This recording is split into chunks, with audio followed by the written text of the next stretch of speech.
સંધાન all Gujarat integrated classroom સેટેલાઇટના માધ્યમથી જોડતી કડી એટલે સંધાન। दोस्तों, आपका बहुत बहुत स्वागत है उड़ीसा के ये तीसरे लेक्चर में। इससे पहले हमने 2 सेशंस कंडक्ट किए थे। पहला सेशन था जॉब अपॉर्चुनिटीज़ में, जिसमें हमने देखा था कि एक बीए और बीकॉम के ग्रेजुएट्स को क्या अपॉर्चुनिटीज़ होती है, क्या जॉब अपॉर्चुनिटीज़ होती है और क्या एजुकेशनल अपॉर्चुनिटीज़ होती है ग्रेजुएशन करने के बाद में। हमने हमारे दूसरे सेशन में देखा था कि हम इंटरनेट को यूज़ करके गूगल का और यूट्यूब का कैसे इफ़ेक्टिवली यूज़ कर सकते हैं। हमने दूसरे सेशन में ये भी देखा था कि जो जॉब पोर्टल्स होते हैं जैसे कि monster.com है, naukri.com है, इनको यूज़ करके हम जॉब का कैसे इफ़ेक्टिवली सर्च कर सकते हैं और कैसे अप्लाई करते हैं। दोस्तों, हमारा आज का सेशन 3 भागों में डिवाइडेड है। इसमें हम पहले भाग में बात करेंगे MS वर्ड की, उसको कैसे यूज़ किया जाता है, उसका एक हम छोटा सा डेमो देखेंगे। दूसरे भाग में हम बात करेंगे HR क्वेश्चंस की, उसको कैसे आंसर किया जाता है। और हम तीसरे भाग में बात करेंगे ईमेल को कैसे लिखा जाता है एप्लीकेशन करने के लिए। एक फॉर्मल जो ईमेल लिखना पड़ता है हमें, वो हम कैसे लिखते हैं। आज हमारे साथ स्टूडियो में मौजूद हैं आकर्षित मेहरा। आकर्षित मेहरा का एक बहुत ही इलस्ट्रियस कैरियर रहा है। इन्होंने NIT सूरतकल से कंप्यूटर साइंस में ग्रेजुएशंस किया है। उसके बाद इनको कैंपस प्लेसमेंट के थ्रू माइक्रोसॉफ्ट रेडमंड में जॉब मिला था, किंतु इनका जो एंथुसियाज़म था, इनका जो इंटरेस्ट था वो मैनेजमेंट में था और इसी वजह से ये IIM अहमदाबाद में MBA करने आ गए। आकर्षित मेहरा, आपका बहुत बहुत स्वागत है। धन्यवाद। तो हम without wasting any time MS word का ट्यूटोरियल शुरू करते हैं जी।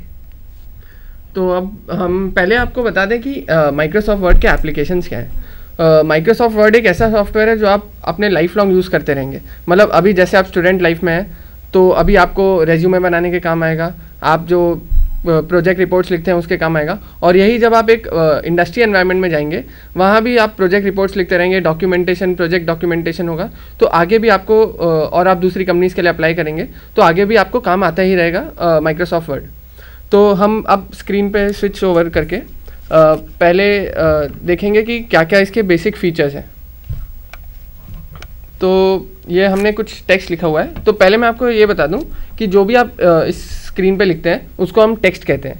और टेक्स्ट के जो है वो काफ़ी सारे एट्रीब्यूट्स होते हैं, जैसे कि टेक्स्ट का टाइप, टेक्स्ट का साइज़, टेक्स्ट का कलर और टेक्स्ट के कुछ एडिशनल एट्रीब्यूट्स होते हैं। तो हम अब एक एक को डिटेल में थोड़ा देखेंगे। तो ये मैंने कुछ यहाँ पहले टेक्स्ट लिखा हुआ है। तो इसका एक पर्टिकुलर फॉन्ट स्टाइल और फॉन्ट टाइप होगा। अब हम इसे देखेंगे कि कैसे चेंज किया जाता है। पहला एट्रीब्यूट है फॉन्ट टाइप। तो फॉन्ट टाइप को चेंज करने के लिए आप इस टेक्स्ट को सेलेक्ट कर सकते हैं। आप चाहें तो पूरा टेक्स्ट सेलेक्ट कर लीजिए या टेक्स्ट का कुछ भाग सेलेक्ट कर लीजिए। और एक बार आपने जैसे यहाँ आप माउस लेके लेफ़्ट क्लिक करके पूरा इसे सेलेक्ट कर सकते हैं। एक बार ये टेक्स्ट सेलेक्ट हो गया, फिर आप यहाँ ऊपर जाके ड्रॉप डाउन में इसका फ़ॉन्ट बदल सकते हैं। तो फ़ॉन्ट स्टाइल के कुछ बेसिक काफ़ी सारे फ़ॉन्ट स्टाइल जनरली यूज़ होते हैं, बट कुछ कॉमन स्टाइल्स हैं Cambria, Calibri, times new Roman और एरियल। तो आप कोई भी प्रोजेक्ट रिपोर्ट बनाते हैं तो जनरली इनमें से किसी फ़ॉन्ट स्टाइल का यूज़ करते हैं। तो मान लीजिए कि अभी हमारा जो करेंट स्टाइल है वो ऊपर दिखा देगा आपको कि कैलिब्री बॉडी यूज़ हुआ है। आप इसे जैसे चेंज करना चाहें तो आप इसे ड्रॉप डाउन में से जाके कैम्ब्रिया, हेडिंग्स या कोई और स्टाइल जो भी आप यूज़ करना चाहें वहाँ चेंज कर सकते हैं। अगला एट्रीब्यूट है फॉन्ट साइज़। फॉन्ट साइज़ को चेंज करने का भी वही तरीका होता है। आप इसे सेलेक्ट कर लीजिए, यहाँ आपको फॉन्ट साइज़ का ऑप्शन ड्रॉप डाउन दिखाई देगा। आप उसे बस सेलेक्ट कर लीजिए, क्लिक कीजिए, ड्रॉप डाउन आएगा और उसका साइज़ आप आसानी से बदल सकते हैं। तो आकर्षित, आप ये बता सकते हैं कि जनरली कौन कौन से फॉन्ट साइज़ किस जगह पे यूज़ होते हैं, मतलब क्या साइजेस का उनका होता है? तो साइजेस जनरली आप जो टेक्स्ट लिखते हैं उसमें फॉन्ट साइज़ 12 यूज़ होता है। बट अगर आप कोई हेडिंग कोई रिपोर्ट बना रहे हैं तो उसमें कुछ आप किसी चीज़ की हेडिंग लिखेंगे तो मेन हेडिंग के लिए जो है वो फॉन्ट साइज़ 16 यूज़ होता है और सब हेडिंग के लिए फॉन्ट साइज़ 14 यूज़ किया जाता है। और बाकी का टेक्स्ट जो है आप फॉन्ट साइज़ 12 में लिख सकते हैं, जिससे कि ईजिली आपको डिस्टिंक्टली आइडेंटिफाई कर पाएंगे कि क्या हेडिंग है, क्या आपकी मेन रिपोर्ट है। तो ये कुछ स्टैंडर्ड साइजेज़ हैं। इसके सिवाय आप अगर छोटा कुछ सब नोट में कुछ लिखना चाहते हैं टेबल के नीचे या डायग्राम के नीचे, तो जनरली हम फॉन्ट साइज 9 या 10 उस चीज़ के लिए यूज़ करते हैं। अच्छा। और कॉमन फॉन्ट्स जैसे स्टाइल्स मैंने आपको बताया था, तो टाइम्स न्यू रोमन एक काफ़ी कॉमन स्टैंडर्ड फॉन्ट माना जाता है। तो जनरली मैंने भी कई बार ऐसे फीचर्स यूज़ किए हैं, टेक्स्ट को हम अलग कलर में दिखा सकते हैं, तो आप उसका भी एक डेमो दे सकते हैं? बिल्कुल। तो टेक्स्ट के कलर चेंज करने का भी यही तरीका होता है। आप इसे पूरे टेक्स्ट को सेलेक्ट कर लीजिए, उसके बाद जहाँ आपने देखे थे कि बाकी सारे फॉन्ट के ऑप्शन थे, वहीं आपको एक फॉन्ट कलर का ऑप्शन नज़र आएगा। उसके ड्रॉप डाउन मेनू पे क्लिक करके आप इसका फॉन्ट कलर आसानी से चेंज कर सकते हैं। तो मान लीजिए आप कोई रिपोर्ट या प्रेजेंटेशन बना रहे हैं जिसमें आपको अलग अलग चीज़ों को डिस्टिंक्टली स्टैंड आउट कराना है कि आसानी से पता चल जाए कि ये चीज़ सामने वाले की नज़र में आसानी से आ जाए, तो ऐसी जगहों पर हम अलग अलग कलर्स का इस्तेमाल करते हैं। तो जनरली तो हम टेक्स्ट को, क्योंकि फॉर्मल रिपोर्ट्स के लिए माइक्रोसॉफ्ट वर्ड काफ़ी यूज़ होता है, तो ब्लैक ही रखते हैं, बट कई जगह पर हम इसका कलर चेंज भी करते हैं। जहाँ पे हमें कोई रिपोर्ट है उसको इंटरेक्टिव बनाना है, थोड़ा विजुअल इम्पैक्ट लाना है किसी रिपोर्ट में, तो आजकल क्योंकि मल्टीमीडिया का ज़माना है, तो हम टेक्स्ट कलर का डिफरेंट तरीके से यूज़ कर सकते हैं। ये हुए हमारे 3 बेसिक एट्रीब्यूट्स। इसके बाद जिन्हें हम कहेंगे 3 एडिशनल एट्रीब्यूट्स होते हैं हर फॉन्ट के। और मैं आपको एक ये बात बताना चाहूँगा, आपके लिए ये ज़रूरी नहीं है कि आप पूरे टेक्स्ट को पूरे एक साथ सेलेक्ट करें। अच्छा। आप किसी एक वर्ड, जैसे आपने यहाँ मान लीजिए ट्यूटोरियल को सेलेक्ट किया, आप सिर्फ एक वर्ड को सेलेक्ट करके उसका भी फॉन्ट साइज चेंज कर सकते हैं, उसका आप कलर चेंज कर सकते हैं, उसकी आप फॉन्ट चेंज कर सकते हैं। तो ये किसी भी प्रकार के चेंजेस एक वर्ड क्या एक कैरेक्टर पे भी किए जा सकते हैं। अच्छा। अब अगली चीज़ जो हम आपको बताएंगे वो है एडिशनल एट्रीब्यूट्स। तो पहली एडिशनल एट्रीब्यूट है हमारी बोल्ड। तो बोल्ड करने का ये तरीका है, आप टेक्स्ट को सेलेक्ट कीजिए, यहाँ आपको फॉन्ट के जहाँ आपने स्टाइल था उसके नीचे एक बटन दिखाई देगा बी लिखा हुआ, उस पर क्लिक करके आप फॉन्ट को बोल्ड कर सकते हैं। तो आप जैसे ये देखेंगे कि ये जो है बाकी टेक्स्ट से थोड़ा अलग उभर कर आ रहा है। तो ऐसी चीज़ों का हम जनरली यूज़ करते हैं रेज्यूमेज में। आप मान लीजिए अपना रेज्यूमे बना रहे हैं, आपने किसी प्रतियोगिता में फर्स्ट प्राइज़ हासिल किया था, तो आप चाहेंगे कि इंटरव्यूअर उसको सामने से आके देखे, आपके रेज्यूमे पर वो चीज़ अच्छे से दिखाई दे, तो उस जगह पर हम ऐसी चीज़ों को बोल्ड कर देते हैं। मतलब कि भीड़ में से किसी एक पर्टिकुलर पर्सनालिटी, किसी एक वर्ड को उभार के लाना ताकि वो किसी की आई कैच कर सके, इसमें यूज़ कर सके। बिल्कुल। इसका एक और यूज़ मैंने कई जगह पर देखा है, वो रिपोर्ट राइटिंग में, जहाँ पे आप हेडिंग्स को बोल्ड कर सकते हैं ताकि वो एक अलग से दिखे और आपको पता चल सके कि ये हेडिंग है, ये अलग से है। ओके, तो इसके बाद हम आगे बढ़ेंगे। अगली जो एट्रीब्यूट है वो है इटैलिक्स। इटैलिक्स को आप यूज़ करते हैं जैसे आप बोल्ड को यूज़ करते हैं कहीं, बट बोल्ड का ये एक बोल्ड में खामी ये है कि आप एक सेंटेंस में बीच में अगर किसी वर्ड को बोल्ड कर दें तो वो अच्छा नहीं नज़र आता है। रेज्यूमे में एक अलग बात है क्योंकि आप चाहेंगे कि एक ही दो चीज़ें दिखाई दें, बट रिपोर्ट राइटिंग में आप ये नहीं चाहेंगे कि बीच में एक दो वर्ड बोल्ड आए और पूरा टेक्स्ट नॉन बोल्ड ही जनरली आप रखते हैं। बट इसमें अगर आप किसी चीज़ को सामने उभार कर लाना चाहें तो ऐसी चीज़ों के लिए यूज़ करते हैं हम इटैलिक्स। इटैलिसाइज मतलब जो आपका जनरली आप देखेंगे सारे वर्ड्स एक ही लाइन में सब सीधे आपको नज़र आएंगे, बट आप इसको सेलेक्ट करके अगर आप मान लीजिए इटैलिक्स पे क्लिक करते हैं तो आप देखेंगे थोड़े से इंक्लाइन हो जाते हैं। तो जैसे आप इसे दूर से देखेंगे तो आप सामने से पता लगा पाएंगे कि जो जिसने लिखा है इसे वो इस पर एम्फेसाइज करना चाहता है, तो ऐसी जगहों पर इटैलिक्स यूज़ करते हैं। कॉमनली जहाँ ये यूज़ करेंगे आप किसी के कोटेशन या किसी की सेइंग्स को सामने दिखाने के लिए आप इटैलिक्स का यूज़ करते हैं। तो ये बोल्ड और इटैलिक्स हमने देखा था, अब हम देखेंगे अंडरलाइन फीचर। जी, तो अंडरलाइन फीचर यूज़ करने के लिए हम मान लीजिए इस टेक्स्ट को सेलेक्ट करते हैं। अंडरलाइन करने का ये तरीका है, आप टेक्स्ट को सेलेक्ट कीजिए और यू पे जाके क्लिक कर दीजिए, तो ये जो है ये अंडरलाइन हो जाएगा सामने। तो अंडरलाइन जो है वो हम वहीं यूज़ करते हैं जैसे हम किसी चीज़ को सामने एम्फेसाइज करना है। बेसिकली ये तीनों का कॉन्टेक्स्ट यही है कि आप किसी चीज़ को सामने एम्फेसाइज करना चाहते हैं, अंडरलाइन भी उन्हीं के साथ यूज़ होता है। तो दोस्तों हमने ये देखे थे टेक्स्ट बेस्ड बेसिक फीचर्स क्या होते हैं, उसमें क्या फॉर्मेटिंग कर सकते हैं, एक टाइप ऑफ टेक्स्ट को दूसरे टाइप ऑफ टेक्स्ट से कैसे हम अलग कर सकते हैं। इसके बाद हम देखेंगे पैराग्राफ बेसिक फीचर्स। हाँ, तो पैराग्राफ बेसिक फीचर में सबसे पहले आता है अलाइनमेंट, तो हम उसका एक डेमो देखते हैं। तो अलाइनमेंट, ये देखिए मैंने यहाँ कुछ टेक्स्ट लिखा हुआ है पहले से, तो आप देखेंगे कि हर टेक्स्ट का कुछ एक अलाइनमेंट होता है। आप इस पैराग्राफ को अगर ध्यान से देखेंगे तो आप देखेंगे कि पूरे जो पहला वर्ड है हर सेंटेंस का, वो पूरे एक लाइन में आपको नजर आएगा। वही जो आखिरी वर्ड है वो सब स्कैटर्ड है, कोई एक पर्टिकुलर लाइन में नहीं है, सब आगे पीछे है। वो इसलिए होता है क्योंकि सेंटेंस एक जगह से शुरू होता है और जहाँ वो सेंटेंस का फुल स्टॉप आता है वो वहीं खत्म हो जाता है। तो वो क्योंकि हर वर्ड का साइज अलग होता है तो वो उस हिसाब से अपने आप को एडजस्ट नहीं कर पाता। और इसको हम लेफ्ट अलाइनमेंट कह देते हैं। हाँ, इसको हम लेफ्ट अलाइनमेंट कहते हैं कि भाई वो लेफ्ट साइड से अलाइंड है, लेफ्ट साइड से एक साथ स्टार्ट हो रहा है वो। जी बिल्कुल। अब आप मान लीजिए आपको अलाइनमेंट चेंज करना है तो आप इस पूरे टेक्स्ट को, पैराग्राफ को सेलेक्ट कीजिए और आप राइट पे क्लिक कर दीजिए। इससे जब ये देखेंगे तो आपको नजर आएगा कि सारे जो हर सेंटेंस का लास्ट वर्ड है वो सब एक ही लाइन में आ चुके हैं और ये राइट अलाइनमेंट हो गया। इसे राइट अलाइनमेंट कहते हैं। ठीक है। ऐसे ही मेरा ख्याल है एक मिडल अलाइनमेंट होगा जो बीच में रखेगा एकदम। जी, मिडिल अलाइनमेंट जो है वो हर चीज़ को बीच में रखता है। आपको पहले शुरुआत और अंत में से इक्वल जगह छोड़ी जाएगी और सेंटर सब के हिसाब से पूरा टेक्स्ट एडजस्टेड होगा।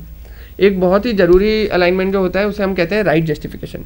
आजकल ये काफ़ी इंडस्ट्री स्टैंडर्ड बन चुका है। हर जगह रिपोर्ट राइटिंग या आप कुछ भी चीज़ बनाएं तो हम राइट जस्टिफिकेशन का यूज़ करते हैं। तो राइट जस्टिफिकेशन के लिए आपको एक जस्टिफाई का बटन दिखेगा। इससे ये होगा कि वो आपके जो पहले वर्ड हैं वो भी सब एक लेफ्ट अलाइनमेंट में हो जाएंगे और जो लास्ट वर्ड है वो सारे राइट अलाइनमेंट में हो जाएंगे। ओह अच्छा। तो यही है जो यही जस्टिफिकेशन ही शायद से न्यूज़पेपर्स में यूज़ होता है क्योंकि उसमें लेफ्ट से भी एक साइड दिखता है और राइट से भी एक साइड से अलाइन दिखता है। राइट जस्टिफिकेशन का हमने एक यूज़ तो देख लिया, बाकी जो अलाइनमेंट है उसका यूज़ भी हम देख लेते हैं कहाँ यूज़ होता है। लेफ्ट अलाइनमेंट जनरली पैराग्राफ्स में यूज़ होता है। आजकल उसकी जगह हम लोग जस्टिफिकेशन यूज़ करने लग गए हैं, पर पहले उसकी जगह लेफ़्ट अलाइनमेंट यूज़ किया जाता था। और जो मिडल अलाइनमेंट है, सेंट्रल अलाइनमेंट, वो अगर हमारा कोई हेडिंग है उसको हमें बीच में रखना है तो उसके लिए यूज़ हो सकता है। राइट अलाइनमेंट का एज सच बहुत ज़्यादा यूज़ नहीं होता है, किंतु उसका यूज़ जैसे हमें कभी नाम लिखना है उसको नीचे लेके राइट में लिखना है तो उसमें हम यूज़ कर सकते हैं। तो दोस्तों ये तो था अलाइनमेंट। अब हम देखते हैं बुलेट फीचर्स को। हाँ, बुलेट फीचर्स में ये हो बुलेट फीचर यूज़ करने का ये तरीका है, आप बुलेट वहाँ यूज़ करना चाहेंगे जहाँ आप किसी चीज़ पर कुछ पॉइंट्स लिस्ट आउट करना चाहेंगे या कुछ सीक्वेंशियल ऑर्डर बताना चाहेंगे।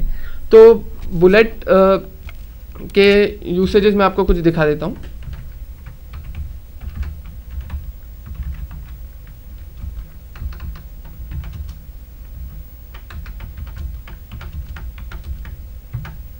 तो जैसे कि आप यहाँ देखेंगे कि मान लीजिए आपके पास किसी चीज़ के 4 ऑप्शन हैं, तो अगर आप पूरे इस रिपोर्ट में देखेंगे तो आपको ये नज़र आएगा कि अलग से 4 ऑप्शन उभर कर नहीं आ रहे हैं। वो तो इस केस में क्योंकि एक ही कैरेक्टर लिखा है तो टेक्स्ट के फ्लो में खो जाते हैं। टेक्स्ट के फ्लो में खो जाते हैं। तो इसको सुधारने का ये तरीका होता है, आप इन ऑप्शंस को सेलेक्ट कीजिए। यहाँ आपके पास एक बटन होगा जिस पे लिखा होगा बुलेट्स। आप बुलेट्स के बटन पे क्लिक करके उसके साइड में एक ड्रॉप डाउन होगा, उसमें से सेलेक्ट करके आप किसी टाइप की बुलेट यूज़ करके इसे थोड़ा right indent plus stand out करा सकते हैं। अच्छा, तो जहाँ तक मेरा ख्याल है एक अनऑर्डर्ड नंबरिंग के लिए होगा, जहाँ पे पहला मतलब 1 2 3 मतलब अनऑर्डर्ड स्ट्रक्चर होगा। जी, मान लीजिए आप अपना CV बना रहे हैं, आपको काफ़ी सारे पॉइंट्स लिस्ट डाउन करने हैं, आप ऐसी जगह पे बुलेट्स का यूज़ करते हैं। अच्छा, इसी का एक साथी है जिसे हम कहते हैं नंबरिंग। तो क्योंकि इस केस में हमें ऑर्डर की अहमियत नहीं थी तो हमने नंबरिंग का इस्तेमाल नहीं किया, बट कई जगह हमारे पास ये होगा कि हम नंबरिंग पर फोकस होगा हमारा, हमें कुछ चीज़ों को सीक्वेंशियली लिस्ट डाउन करना होगा 1 2 3 4 5 ऐसे करके। अच्छा, तो ऐसे सीक्वेंस लिस्ट डाउन करते समय हम नंबरिंग का यूज़ करते हैं। तो नंबरिंग बुलेट्स के पास में आपको एक नंबरिंग का बटन नज़र आएगा, उसके ड्रॉप डाउन पे क्लिक करके आप इसे नंबर दे सकते हैं। तो ये आपके 1 2 3 और 4 ऑप्शन नंबर्ड हो गए। तो इसका हम यूज़ करते हैं जहाँ आपको कोई स्ट्रक्चर्ड प्रोसेस के बारे में लिखना है, जिसमें पहला स्टेप पहले आएगा, दूसरा स्टेप फिर उसके बाद आएगा, जहाँ नंबर की अहमियत होगी। तो ये तो था हमारे पैराग्राफ रिलेटेड बेसिक फीचर्स। अब हम देखते हैं पेज रिलेटेड बेसिक फीचर्स हम क्या यूज़ कर सकते हैं। तो पेज रिलेटेड एक बहुत ज़रूरी फीचर जो हम यूज़ करते हैं वो है पेज बॉर्डर। पेज बॉर्डर्स, अच्छा। हाँ, तो पेज बॉर्डर्स यूज़ करने का, मान ये देखिए जैसे आपका एक पूरा पेज है, तो अभी आप देखेंगे तो पेज को देख के आपको ऐसा नहीं लगेगा कि एक बहुत फॉर्मल वे में लिखा गया है, बट पेज को थोड़ा फॉर्मल लुक देने के लिए हम पेज बॉर्डर्स का यूज़ करते हैं। पेज बॉर्डर्स पे जाने के लिए आप यहाँ ऊपर होम के पास में आपको इंसर्ट नज़र आएगा, उसके पास में एक पेज लेआउट का बटन होगा, उस पर क्लिक कर सकते हैं। पेज लेआउट पे क्लिक करने के बाद आपके पास पेज बॉर्डर्स का एक बटन आपको नज़र आएगा, पेज बॉर्डर्स पे क्लिक कीजिए और काफ़ी सारे बॉर्डर्स के आपको ऑप्शन नज़र आएंगे। उनमें से आपने मान लीजिए बॉक्स ऑप्शन सेलेक्ट किया और बॉक्स ऑप्शन सेलेक्ट करके आप ओके कर दीजिए, तो ये आ गई आपकी पेज की बॉर्डर। तो आप जब इसे दूर से देखेंगे तो ये काफ़ी फॉर्मल सा लुक देता है। रेज्यूमेज वगैरह बनाते समय या किसी रिपोर्ट को बनाते समय पेज बॉर्डरिंग एक बहुत अहम चीज़ होती है।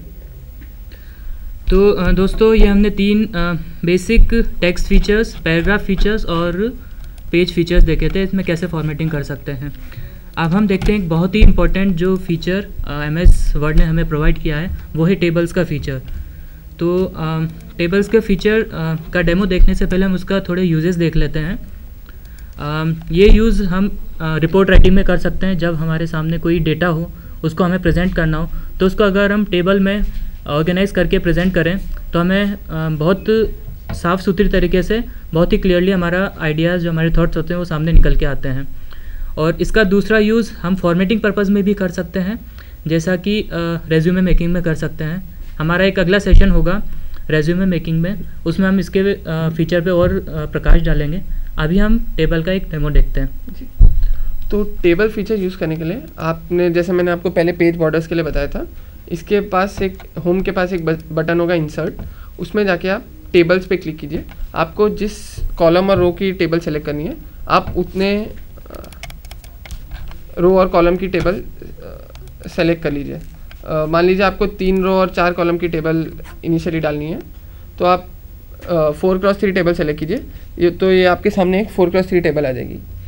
अब मान लीजिए आपने एक बार टेबल बना दी, उसके बाद आपको लगा कि मुझे इसमें कुछ रोज़ ऐड या डिलीट करनी है, तो आप कभी भी इसमें जाके इस टेबल पे राइट क्लिक करके इंसर्ट न्यू रोज़ या डिलीट सेल्स करके का ऑप्शन यूज़ करके आप तुरंत ही उसमें से रोज़ ऐड या डिलीट कर सकते हैं। तो ये रहा कुछ बेसिक टेबल के यूज़। ठीक है, हमने टेबल्स का देखा। वर्ड काउंट एक और फीचर होता है जो हमें कितना हम लिख चुके हैं ये बताने में काम आता है। तो एक उसका बहुत छोटी सी झलक हम उसकी भी देख लेते हैं कि उसको हम कहाँ पे